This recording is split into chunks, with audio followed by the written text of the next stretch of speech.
nggak kamu berada di situasi di mana kamu merasa sudah sangat sopan?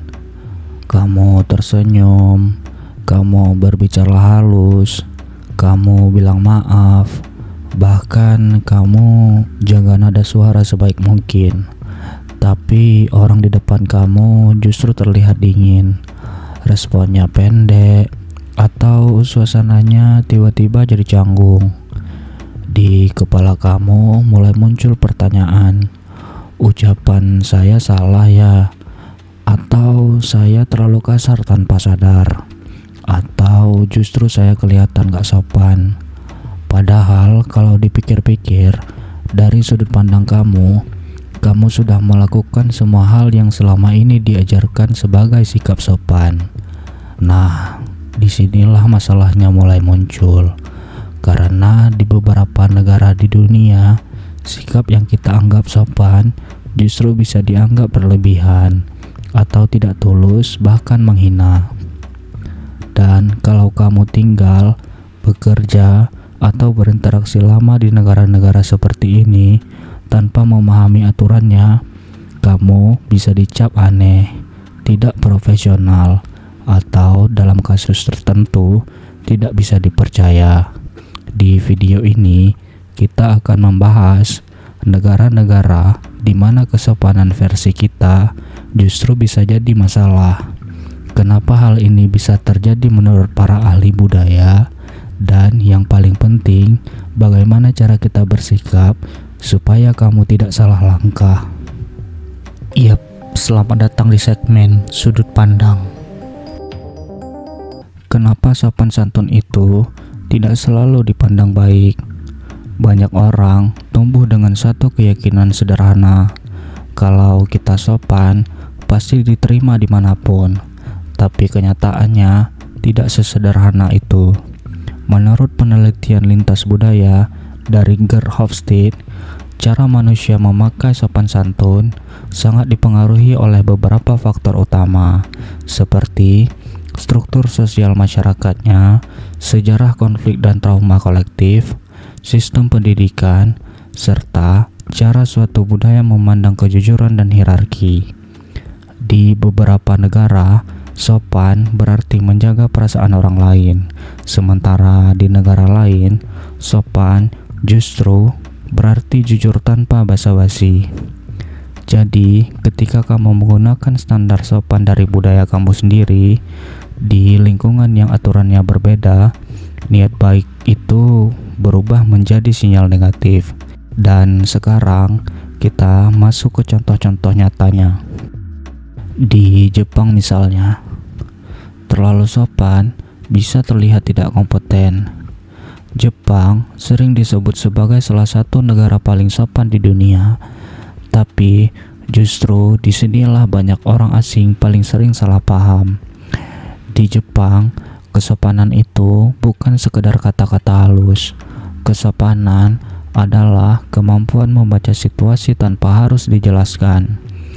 Menurut antropolog budaya Jepang, Ruth Benedict, masyarakat Jepang hidup dengan dua konsep penting, yaitu tetame dan honne. Tetame adalah sikap luar yang sesuai norma sosial, sementara honne adalah perasaan atau pendapat asli yang sering tidak diungkapkan. Masalahnya, kalau kamu terlalu sering minta maaf, terlalu sering bilang tidak enak, atau terlalu banyak merendahkan diri, itu bisa dianggap sebagai tanda kamu tidak percaya diri, kamu ragu pada kemampuan diri sendiri, atau kamu tidak siap mengambil tanggung jawab. Di dunia kerja Jepang, permintaan maaf yang tidak perlu bahkan bisa dianggap sebagai pengakuan kesalahan yang sebenarnya tidak ada. Media Jepang berkali-kali menyoroti pekerja asing yang karirnya terhambat bukan karena tidak sopan, tapi karena terlalu sopan dengan standar luar Jepang. Di Jepang, sopan itu datang tepat waktu, bekerja efisien, dan tidak merepotkan orang lain, bukan sekedar basa-basi.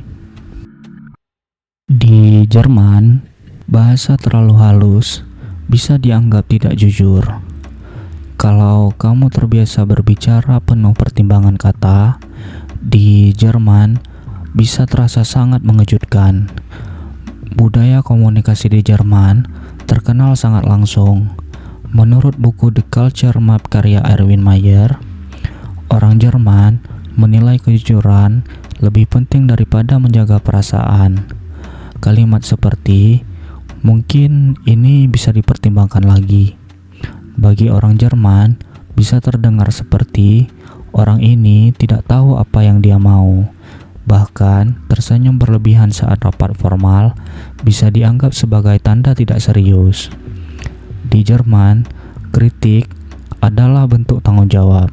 Basa-basi dianggap membuang waktu, dan bahasa terlalu halus dipandang tidak efisien.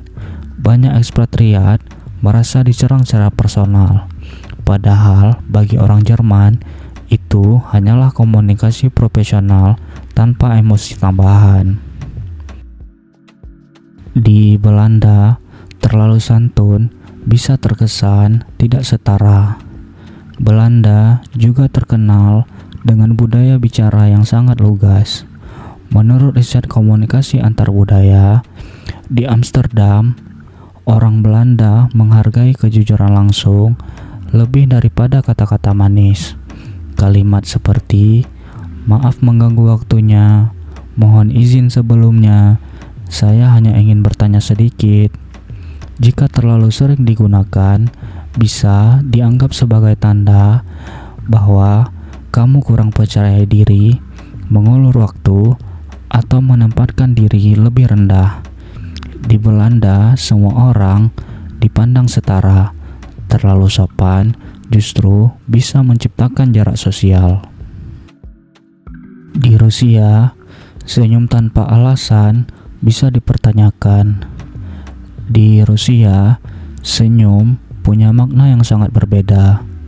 Senyum pada orang asing tanpa alasan yang jelas bisa dianggap tidak tulus atau mencurigakan.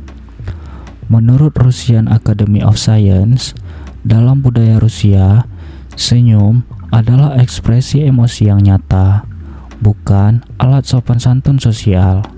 Itulah sebabnya kasir, pramugari, atau petugas publik di Rusia tidak diwajibkan untuk selalu tersenyum. Senyum berlebihan justru bisa memicu pertanyaan, ada apa sebenarnya? Di Korea Selatan, sopan santun itu harus sesuai posisi.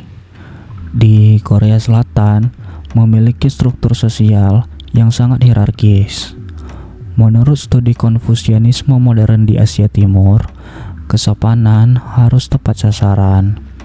Terlalu santai ke atasan, terlalu formal ke bawahan, atau terlalu sering meminta maaf di posisi senior bisa dianggap tidak memahami struktur sosial. Di Korea, sopan bukan berarti sama ke semua orang. Sopan berarti tahu posisi dan tahu batas. Kenapa hal ini sering jadi masalah? Masalah utamanya bukan niat. Masalahnya adalah asumsi. Kita sering berpikir kalau saya sopan pasti aman.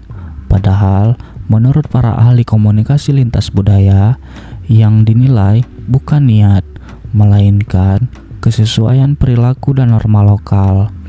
Banyak konflik sosial yang viral di media internasional bukan terjadi karena kebencian, tapi karena salah membaca budaya.